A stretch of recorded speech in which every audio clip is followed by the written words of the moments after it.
Welcome, my friends, to the Sage of Quay Radio Hour, your home for free and critical thinking, and I'm your host, Mike Williams. Today, Nick Chylak returns to the show. Nick shares his thoughts on the McCartney conspiracy, including the apparent validation of his theory linking Billy Shears to Aleister Crowley, a theory which has been confirmed in the new edition of the Memoirs. And so, without further ado, here's Nick. Well, folks, we have a great show. Nick Chylak is back with us this evening. And Nick's last show with me was back in June of 2018, and he made quite a splash with my audience. And in that show, you had stated that Aleister Crowley may be related or may be the father of Billy Shepherd. Some people may refer to him as Billy Campbell or Billy Shears. We're not going to worry too much about the last name. And when you said that, that was really the first time that that connection was put out there en masse to the YouTube community and to the Paul is Dead community. I think I kind of perfected that theory in the sense of, if you think about it, there wasn't any videos focusing on that particular part of the theory. And when I did that, the Son of Magician, like the King of Cosmania acronym, I thought it was just a theory, and I thought maybe it was just them trying to throw us off. I didn't think it was that big of a deal, but I thought it was appropriate to talk about it anyway. And my goal was it was a theory, but I had evidence to back it up.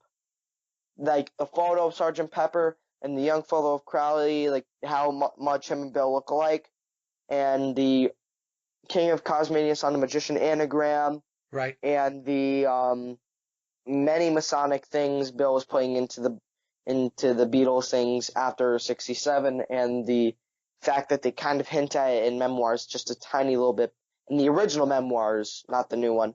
And I thought that if I'm going to make a theory, I at least want to have some evidence to back it up for the people that are just going to try to brush it off as if it's nothing at all and that there's no credibility to it. I brought the evidence in to the theory to kind of try to prove. And when you made the video discussing the fact that Bill acknowledged that, and then I get the book and I read it and I find out that they put it into the book. Right. And I was just blown away. I was so excited. I thought, now that my theory was off the ground, now we know it's not just a theory anymore. Whether or not he's the father, they are both in a bloodline that goes with William Wallace. Now that we know what I said in the last episode is not just a theory, now we have to find to the extent of what they are connected.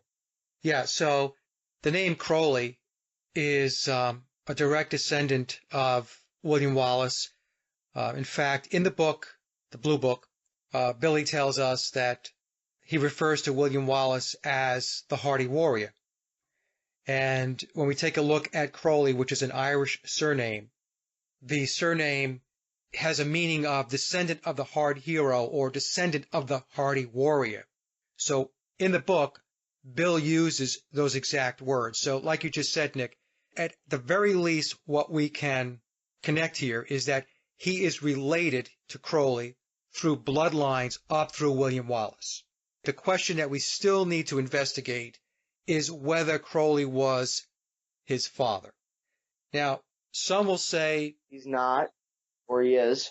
Right. Some will say he's not, some will say he is.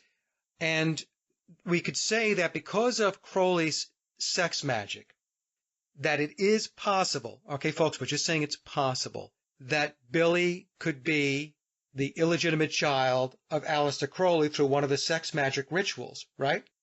Yeah, and what I like to focus on is the fact that around the time Billy was born, Crowley was heavy on that. It was something he did a lot, primarily something he did in London. If you think about it in the certain context of whether or not Bill and Crowley are father and son, it is a definite that they are bloodline to William Wallace.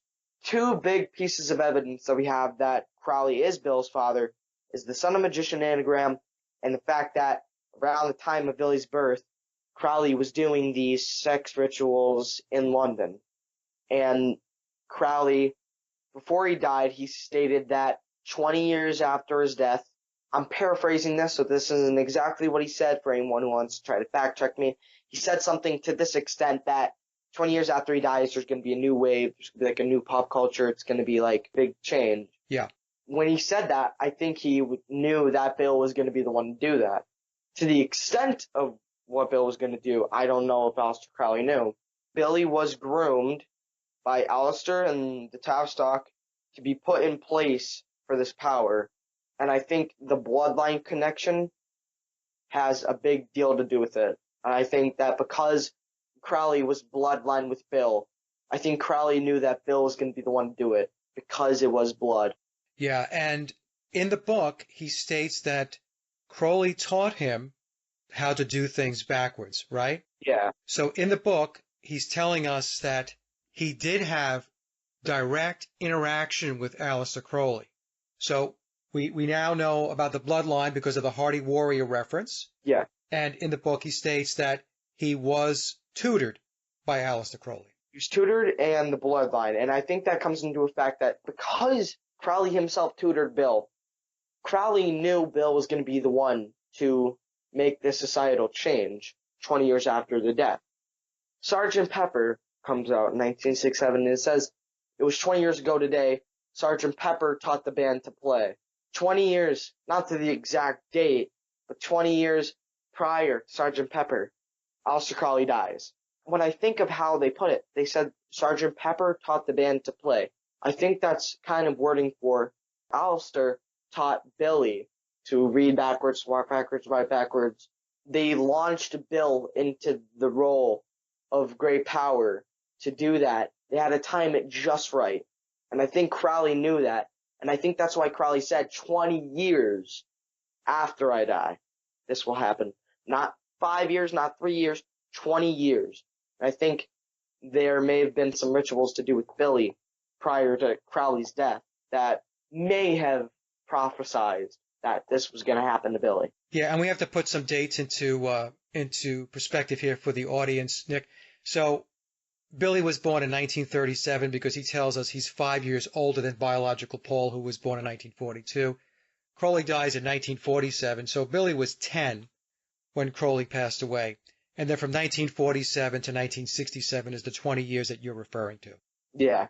And if Bill's 10, that means he was doing that his whole childhood. I think that's all he knew. That and music. And I think that was because of Crowley. And one big thing that makes me think that Crowley is Bill's father is the fact that Crowley didn't do this with any other kid that was involved with him. He did that with Billy, and just Billy. No other person, maybe the Rolling Stones, but not to the great extent like the Beatles, did what Bill did. I think Crowley knew that that was his blood, and because of that, when this boy became an adult, he would be the one to make that societal change. After reading the new version of Memoirs, Tavistock was greatly involved in grooming Billy, not as a goal to replace Paul, but to put him in a state of power to where he could make the societal change that Crowley predicted 20 years prior to Sgt. Pepper coming out. Now, also in the book, Nick, it mentions that Billy was in a trauma-based mind control program, and they mentioned that at the age of 3, he was in that program. So if we take a look at that, just a trauma-based mind control program, I don't know if it started at age 3 or that's his earliest memory of being in one of those programs. And then we then know about his connections into Aleister Crowley.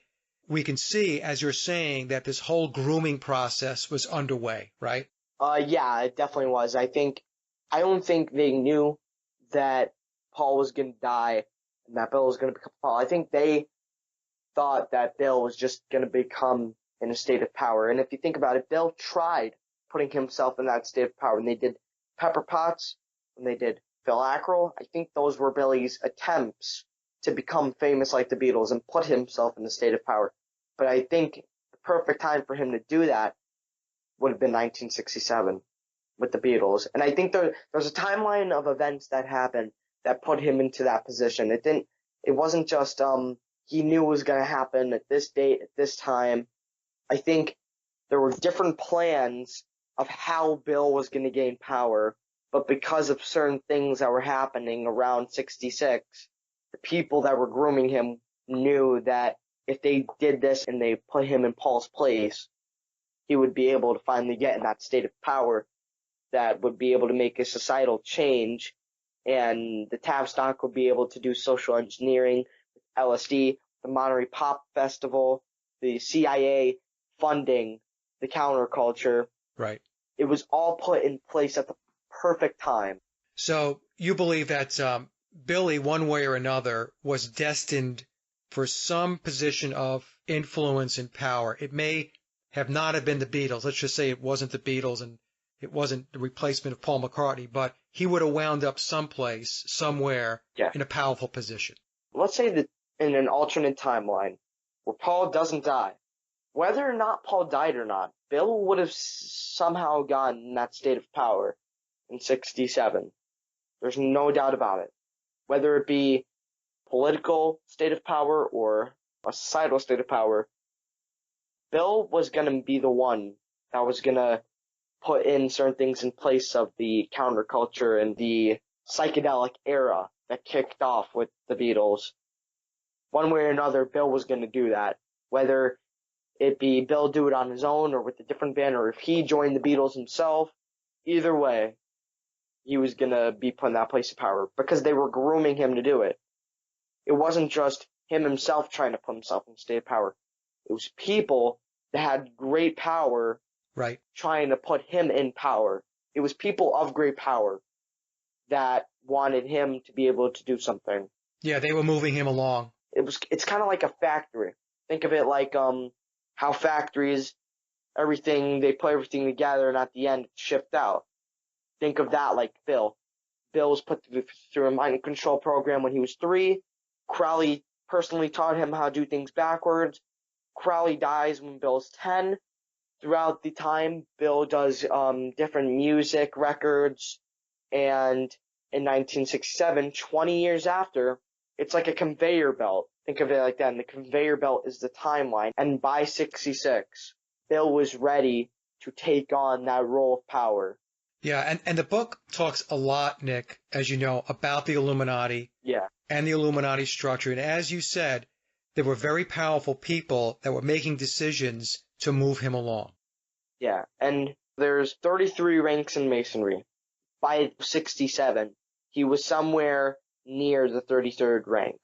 And I think throughout his life before Paul, he was being moved up the ranks by these powerful people. And I think by the time 1967 or end of 1966 was near, they knew that that was the time for him to be put in power. Like they knew that there would be no other time that they could have done it.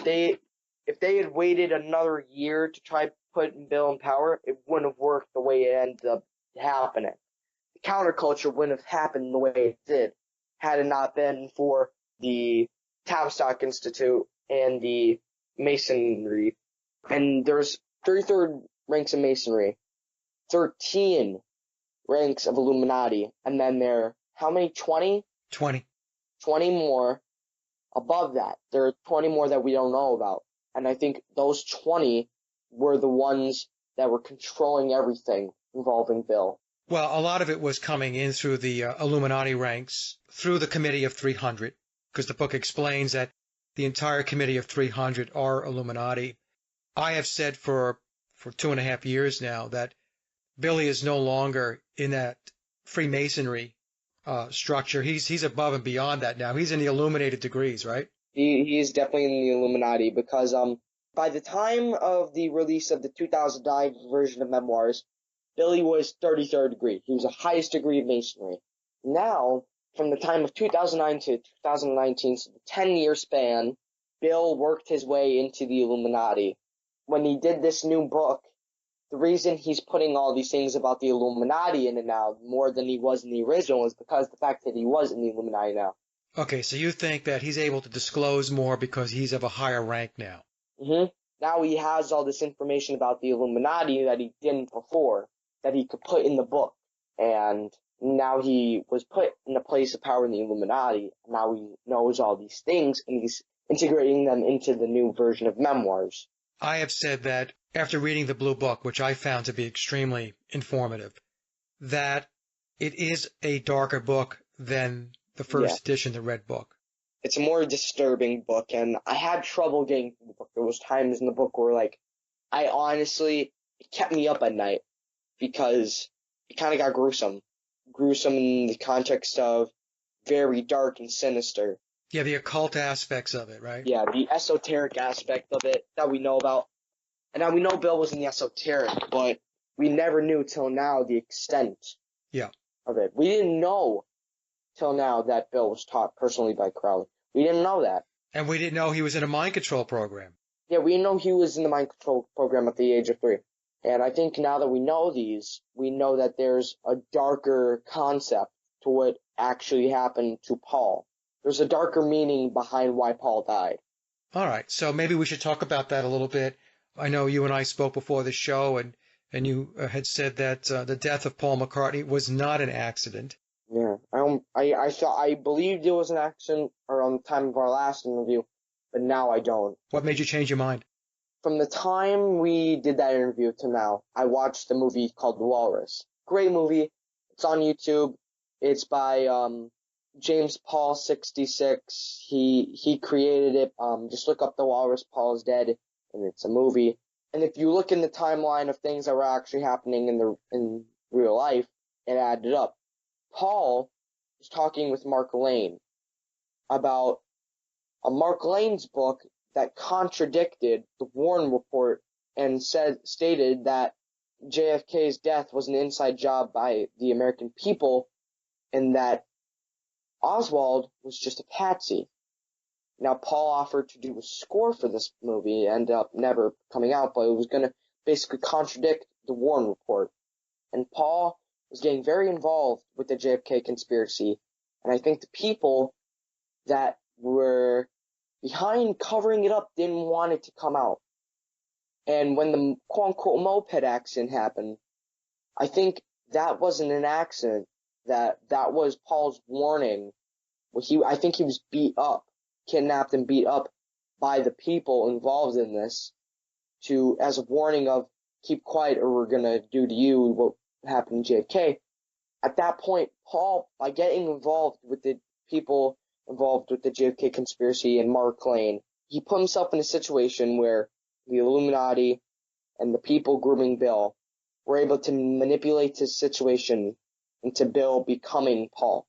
And why I say this is because Paul he causes himself to be targeted by the fact that he's getting involved with the JFK conspiracy. Okay.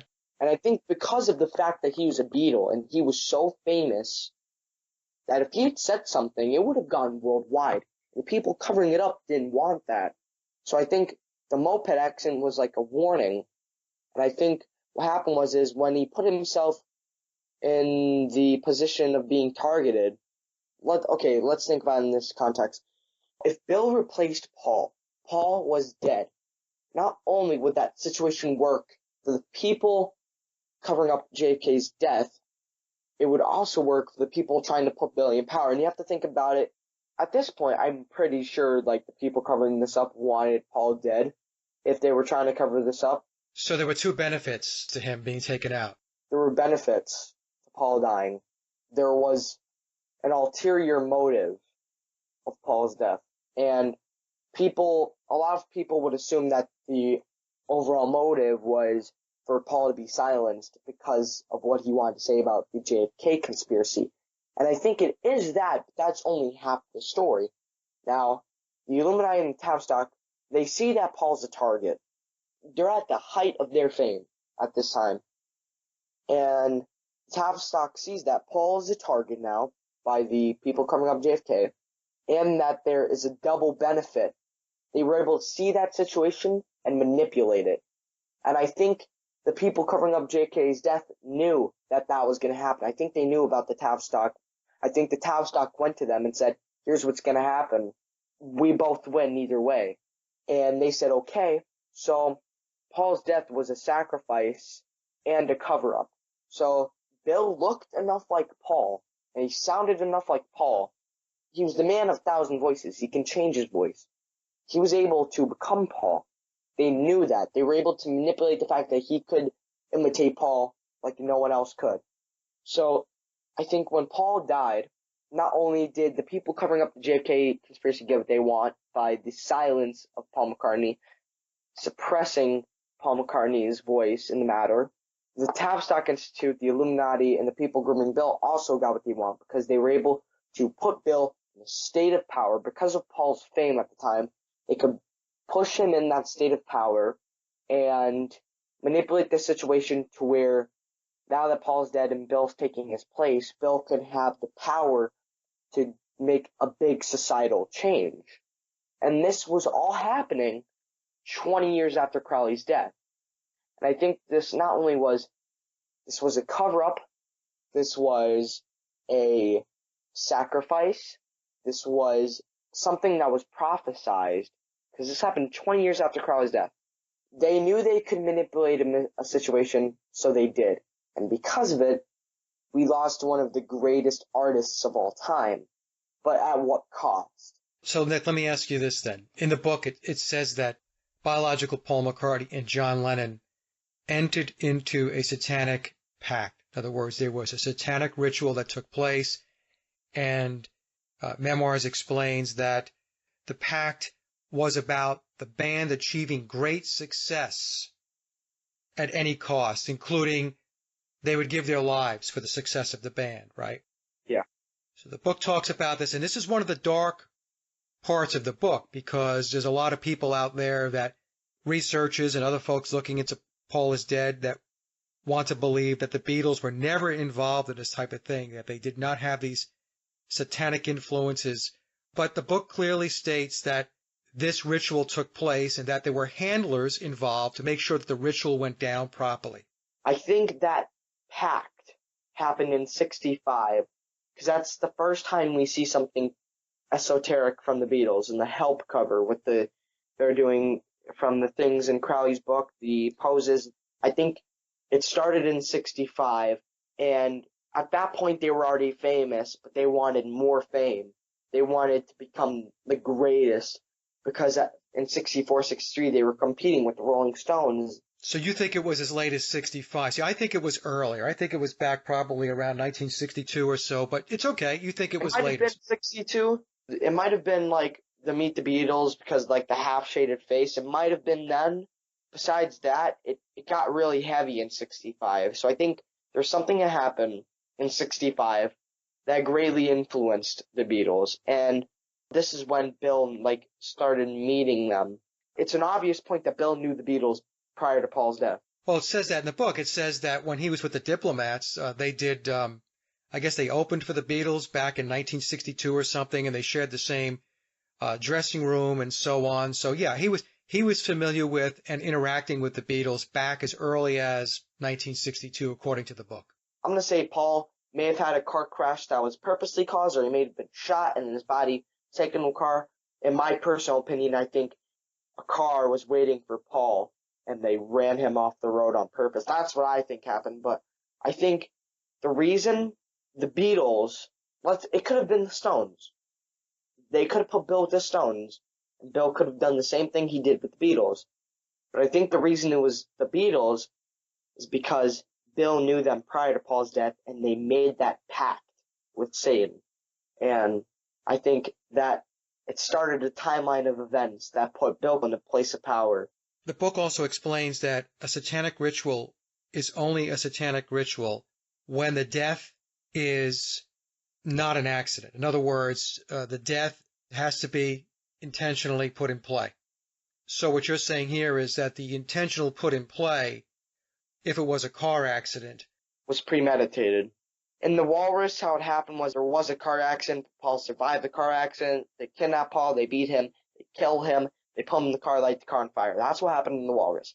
What I think happened is they waited for Paul when he left Abbey Road that night, and I think they were following him. And where the crash apparently took place, the road kind of makes a triangle. If you go on Google Maps and you put the road in, I think the name's in it's in the book, but it's also in the Magical Mystery Tour they read. 10 miles north on the Dewsbury Road. I think that's where it happened, because they hint that that's where it happened a lot. And if you put that in the Google map, either directly where that road is or near where that road is, there's like a road that makes a triangle intersection. I think they had a plot to run Paul off the road and into a pole. Okay, and then make sure that I guess they finished him off if the crash didn't kill him, right? The crash did kill him. They finished him off. And it's interesting you said that the intersection there is a triangle because that's the whole pyramid symbolism again, right? So I didn't realize that. I didn't know that was the road was designed in a triangular shape. So that's very interesting. Yeah. Yeah. So, okay. So what this says that, this is part of the dark stuff that we're talking about. I also want to let the audience know that, when Nick's talking about the JFK assassination in Mark Lane's book and biological Paul wanting to get involved, writing the score to a potential movie or documentary that Mark Lane was going to do, that is not in Memoirs. So I'm saying that so we're able to delineate between what's in the book and what is not. The JFK thing, that was a public thing that happened. It's not like you're going to read Memoirs and it's just going to be a theory that happened. No. That happened because it was talked about in interviews, and it was definitely known that Paul was trying to get involved. So that's not a theory that Paul wanted to get involved. That's a fact.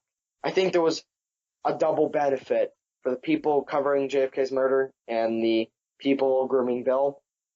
There was a benefit for both of them if Paul died. Let me ask you this question, Nick, because this comes up a lot. When people accuse Memoirs of being disinformation or all fiction, how do you respond to that? What's your take on that? I think most of the people I'd say that are people that haven't read the book, or people that want to make theories and then claim their theories as facts without any evidence to back it up, and anything besides what they say is false automatically. My take on it is that the book is so loaded up with so many details. And I want to call out a couple of things here for those folks out there that have heard those statements being made about the book being disinformation. The first thing we have to understand is that if the book were disinformation or it was completely fiction, then Tom Harriet, Nick, in my opinion, would be up to his eyeballs in lawsuits, right? Bill would have sued him for slander. Or the people that were families with the people talking about in the book would have sued for slander. I think there's things in the book that only Bill himself would know. You can't make that up. That's not something that can just be made up. Well, here's the other thing, too, that a lot of folks don't understand, is that in order to use lyrics in a book, you can't just write a book and use lyrics. You have to license it. Right. You have to go get permission to use those lyrics. Otherwise, you are in violation of copyright laws. The book is loaded up with lyrics, and not just Beatle lyrics. It's loaded up with lyrics from The Who, the Rolling Stones, Elton John. I would just like to say this. I put a video up immediately after I uploaded it. I got like 30 plus copyright strikes. The people that were behind the creation of that book were given permission to use the information and lyrics in the book. You can't just put lyrics in the book. Not only they would have been sued for slander, copyright infringement. The new edition of the book would have never been made if the book wasn't real, because the people suing wouldn't have allowed it to be made. Well, the foreword was written by Gregory Paul Martin, who's the oldest son of George Martin. Didn't he also do the audiobook? Yes, he did the audiobook. I recognize that voice. I'm like, yeah, I know that voice somewhere. So, even people that were involved with the Beatles were involved with the book. If you think that the book is false, Gregory Martin would not have been part of that project at all. He would have not wanted to be part of that project. He would have sued for them using his name in the project and crediting the audiobook to him. He would have sued, but he didn't. Yeah, it's the book is definitely a process of disclosure that's taking place, and the only reason why I bring this up is because I get asked this question a lot, and it gets to be a little frustrating after a while because, as you said, when they do make these comments, it is clear that they haven't read the book, or if they did read the book, they did not read it objectively, right? They read the book subjectively, which meant that they read it with the mindset that they were going to debunk it. Yeah. In order to be able to process the information put in that book, you have to be able to go in with an open mind. You can't just go in with a negative attitude, because otherwise you're not going to get anywhere with research. And I want to bring up the toxic Facebook community surrounding Paul is Dead. Because I have been in groups where if you post something that has evidence and it's credible, but the person that's the admin doesn't agree with it, it will be deleted. And if you post something that the admin doesn't delete, there will be so many people that have these outrageous, almost childlike arguments over it. And that doesn't get anywhere in research. You can't move forward like that. I don't spend any time on those pages. I have been invited to join and participate, but I don't participate in them. The reason is because I want to stay focused on my research, and I have a lot of people who follow the research that I'm doing that are connected into me that are also researchers, and we don't do the research and share information through Facebook Paul is Dead pages or through forums. It's direct communication, right? We have each other's emails, or we will Skype each other, and we will share information that way. So we don't do it through social media. I mean, that's how I work it, Nick. So, but I understand where you're coming from, that it can be toxic, and there are people out there that if they don't agree with you, or if you're not rowing the boat where they're rowing the boat, they will remove your comments, they will remove your posts, and that's not right. There was one person I want to publicly say who did it. Blocked me because I made a comment saying that's not correct, and I fact-checked what she was saying, and I was blocked. That's the kind of stuff that goes on. I think you've talked about it enough in your other videos. Yeah, I did one video which was satire, which I pointed it out, and a lot of people obviously got it. So I guess, we'll just leave it there. It's unfortunate that that kind of dialogue, or lack of dialogue, I should say, or lack of civil discourse takes place, but it does. I mean, it's just a fact of life. Yeah. And it's what, well, I was going to say it's what we have to deal with, but we really don't have to deal with it, because if we just avoid those types of forums, we won't have to deal with it. We just do our own thing. You could just be able to move on and do your own research without having to go by the guidelines of what arrogant people think. Speaking of arrogance, I'd like to go into the fact that Bill's less arrogant in the new version of Memoirs. I found the tone to be very different also, Nick. He seems to have toned it down, right? I think that's two reasons. One, because the original was released in 2009. They were originally going to reveal the truth in 2012, but they didn't. And the other reason being because of his new state of power. Well, I think it was one of those things too, Nick, where in the first book, almost everybody that I spoke to who read the Red Book, the first edition, the 2009 version, came away saying, boy, he sounds like a real jerk. Yeah. He just sounds very full of himself, very self-absorbed. And in the meantime, in the book, he's telling us to get to know him. And so, but the way he presented himself was one of those situations where you're thinking to yourself, I don't really want to know you. I think the reason he was like that was because of the fact that because he was going to reveal the truth in 2012, he wanted people to be able to know the actual creator behind the songs. Yeah. I think the way he went about it wasn't the right way to go about it, and I think he knew that updating the book. So, yeah, there's a whole different tone in the book. I was more happy with the new version of the book than I was with the old. I mean, I like the original book. I just think the new version of the book is just, it's worth a read. Yeah. For people that were not too happy with the original. It has a lot more information. The Blue Book really divulges a lot of detail. The Red Book did too, but he really goes into. He goes in. He does not. He deep dives. He doesn't hesitate in telling you the truth. Yeah, yeah. And then in the first book, his approach was being cryptic and too self-absorbed, right? Yeah. He was really kind of loving himself. And then in the Blue Book, it's darker. There's a lot more details, a deeper dive, like I said, but he toned down the way he presented it. It was good. It was easier to read that way than it was with the Red Book. Speaking of the new information in the book, I want to talk about the Phil Ackrell and Vivian Stanchel, the new information that was given about them. Yep.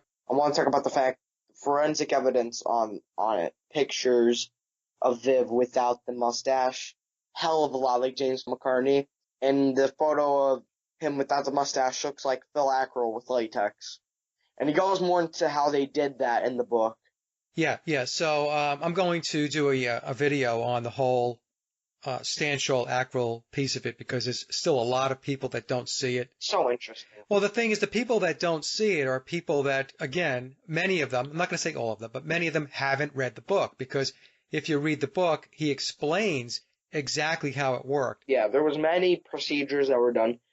There was procedures to look like Paul, then they did fillers, and after the fillers, they knew they couldn't go any further with it, so they did latex. That's why Vivian looks different after a certain point. When Bill couldn't be Paul, someone else was. Just like how when Bill couldn't be Vivian, because he can't be two people at once, someone would fill in. And I think that's why sometimes you'd see Vivian with blonde hair, sometimes you'd see him with red. Sometimes you'd see him with a more narrow face, sometimes you'd see him with a very round face. Sometimes his face would look real, sometimes his face would look fake. You can never tell who was Bill, because it was a constant change. So in the book, it explains that there were two Vivians. There was, I call Street Vivian, and this was an actor that was hired by Billy to play the part of Vivian Stanshall, so that the McCartney character and the Stanshall character can both coexist. And the Street Viv, he was also a musician. He was doing videos, a lot of the videos that you see Vivian Stanshall when he's not with the Bonzo Dog Band is Street Viv. Ginger Geezer, like the last 1995 appearance before his death, like that's definitely not Bill. Right. So there was two. So the Vivian Stanshall that Bill played was the Vivian Stanshall that played with the Bonzo Dog Band, right? Yeah. And the Vivian that didn't play with the Bonzo Dog Band was Street Vivian Stanshall. Yeah. And Bill had Street Vivian Stanshall on his payroll. Bill had put him into play because the character Vivian Stanshall is not a real person. He is a character that was invented by Billy Shepherd. Yeah, and I like to point out one thing. There's the I'm an Urban Spaceman video. Yeah. Where Bill has the Sgt. Pepper flute in. What's the lead singer? I forgot his name now. You talk about Neil Innes? Neil Innes. I was forgetting his last name, but his name is Neil Innes says, "I don't exist," and then he looks at Vivian. Right. That's right. Yeah, there's the clues there, too. He, smiled at him, like he knew that what they were talking about. Right. And it's the same thing with Phil Ackroll. Yeah, Phil Ackroll, I think there's a Street Phil. Yeah, well, what happened with, I believe it's the same template. Was I think in the 80s, 90s, when people were finding out about Phil being Bill, I think they put the Street Phil in for those videos you see of them as kind of a cover-up saying no. From the early 60s to then, no one saw Phil. Barely. Right. And I think that was kind of a way for them to try to debunk the fact that Phil was Bill by putting in a Street Phil. Phil Ackroll basically disappeared, Nick, for 20 years, right? Yeah.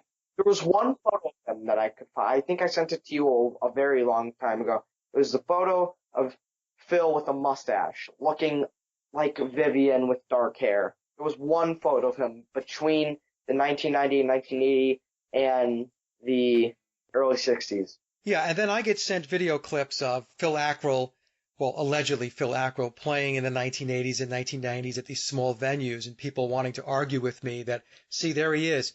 How could he be? That's not him. That's not him. It's exactly right. Right. That's somebody else playing the character of Phil Ackroll. That is not the same person from 20 or 30 years earlier. The model is this, folks. This is how they do it. I'm going to do an entire presentation on this. They had a street version of McCartney, and they had a performer-musician version of McCartney. The performer-musician was Billy. The street version was an actor that was in place for public consumption. Okay? So this allowed Billy to be able to go do other things because they had a street version of Paul McCartney walking around. They used the same exact template for Vivian Stanshall. It was a Street Paul that went, the photographs, the paparazzi, and then there's the real Bill Paul who did the tours, and the studio, right, and the writing music. Yeah, and writing music. And that's why sometimes Bill will contradict himself. Like, he'll say one thing in one interview, and then Street Paul will say something in another interview that contradicts what Bill said. That's the model, Nick, and I'm glad that you understand it. And it's actually, when you think about it, it's very simple. It's a very simple formula that they used. highly effective. Yeah. Having two different versions. Now, that also doesn't mean that they were the only two paging in and out, right? We know that they were the two primary, but there were other players and characters flowing in and out. I think we went over in the original interview how we talked about Spencer Davis. I brought up Harry Nilsson. There was a lot of other people. Yeah. The thing is that people underestimate the latex. They underestimate the cosmetics. Because this was like ahead of its time latex. The latex that they do in movies now, where it's like perfect, it's like that, but back then. Because they had access to that.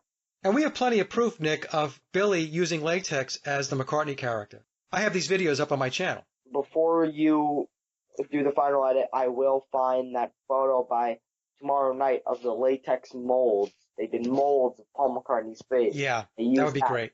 To make latex. And that's like undeniable evidence that latex, no matter what context you want to say was used.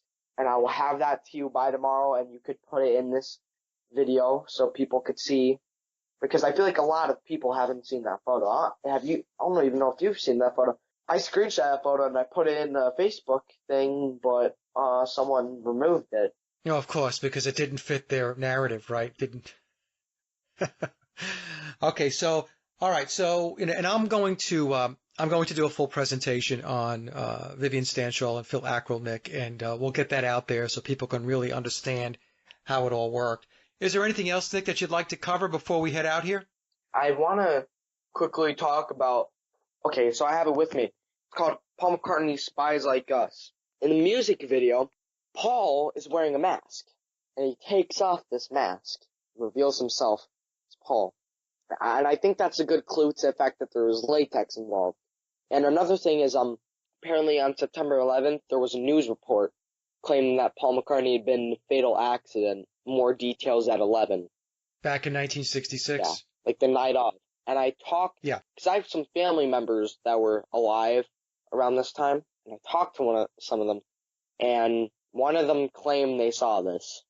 And they said that they waited all night for this story because it said Paul McCartney involved in the fatal accident, more news at 11. They wait till 11, no news story at all. Yeah, there's a number of people that recall that story and remember hearing that. Remember in the Memoirs where Billy talks about how there was a news reporter that was about to tell the story, but they paid him off. I think that's what it was. It was Sam, they gave him the name of Sam. He was the reporter that was pressing the issue, and then they paid him off. Yeah. Yeah, I think that's why the news story never came out. Well, do you have the clip of him taking the mask off? It's in the intro of the Spies Like Us music video. He walks in the studio and he's wearing Okay. He's wearing this silly mask, and it's made out of latex, and he rips it off and reveals it as Paul McCartney. All right, I'm going to go look for it. I'll put it in the show so that people can take a look at it because that's symbolic of what's going on. Yeah, that's symbolic. And another video is the music video for Paul McCartney coming up. There are multiple Pauls in that video. There are some that are right-handed. Some of them have different ears. And I think that was also symbolic of the fact that there was more than one Paul. Yeah. It's also interesting to point out the fact that I Am a Phony is operating on more than one channel, YouTube channel. There are many other channels that is run by I Am a Phony. So for people that think I'm a Phony's dead because the original I'm a Phony channel hasn't uploaded a video in a year, there are more channels that are run by I'm a Phony that have been recently posting videos. These other channels are I Was Shears, like I was in the Crowley book. There's AR3RA. There's one called Neil Aspinall. If you go to the I'm a Phony channel, and you know how sometimes channels will have the thing where you can click the word channels and they'll have a list of channels? Yeah. If you go to I'm a Phony and you do that, there's all of these other channels. And there's a video on one of these channels called Twin Pepper, and they talk about even prior to Paul's death, the Beatles were using doubles. Oh yeah, that was stated in Memoirs that that there were doubles for all of the Beatles since the very beginning. Yeah, and there was also a thing that Paul McCartney's he had 2 Sgt. Pepper records that were stolen from his home, and if you played the two records simultaneously, there are clues that the Beatles put in, and it's only on those two records. And I am a phony's possession of those two records. And deep in the internet, it's even hard for me to find it sometimes because I'll find it and then a few days later I'll have trouble getting back to it. There was an audio thing they put where they took an audio recorder and they recorded the two albums and you could play them both side by side. Okay. And backwards. And they're called the Twin Peppers. That is the clues that never came out publicly. Those are the clues that you really have to hunt for. Do you have a link for any of this, or? Yeah, I have a link for the video called Twin Peppers, and it was even stated in one of the Beatles book magazines that Paul had 2 copies of Sgt. Pepper stolen from his home.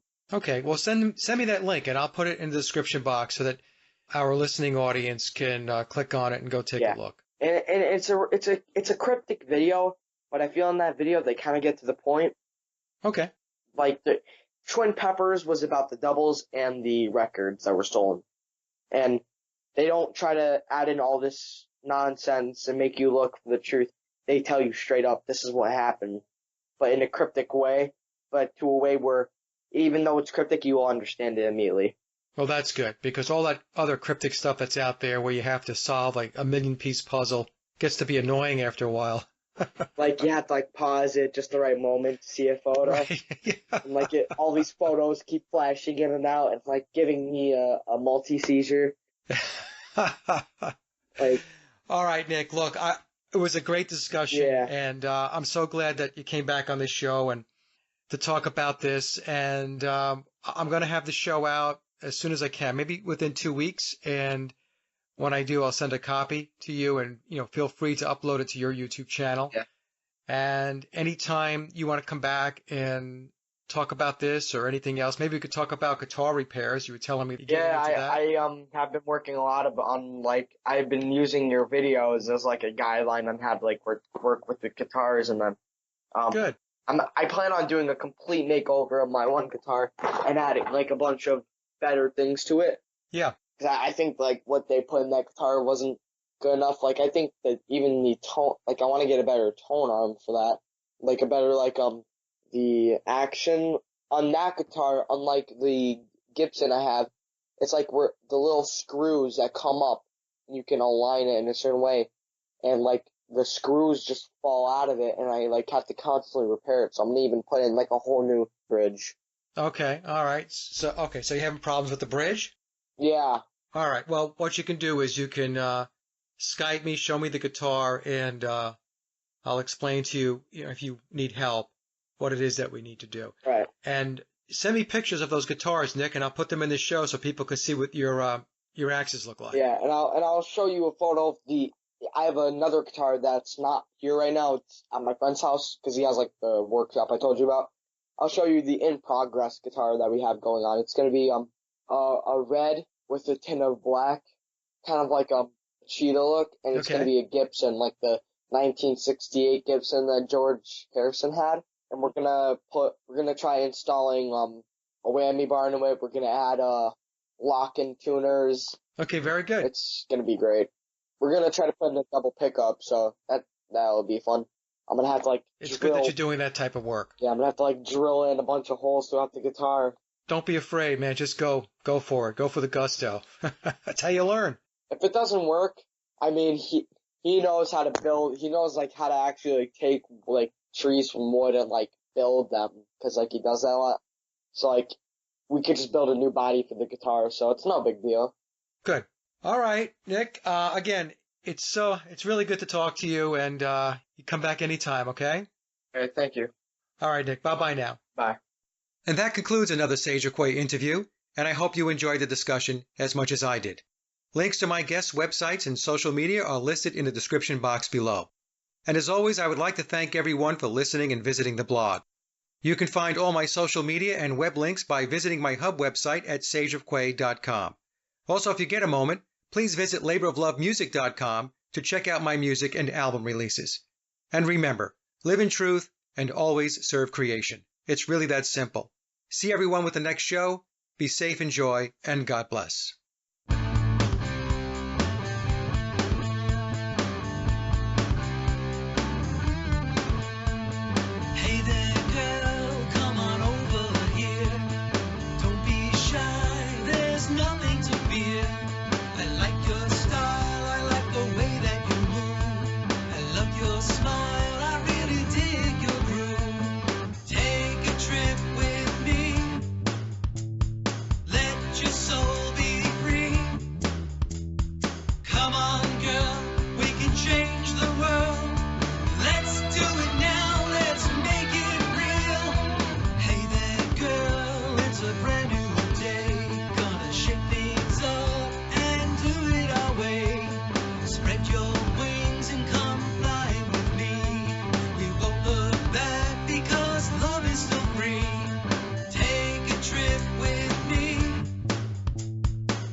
Change the world.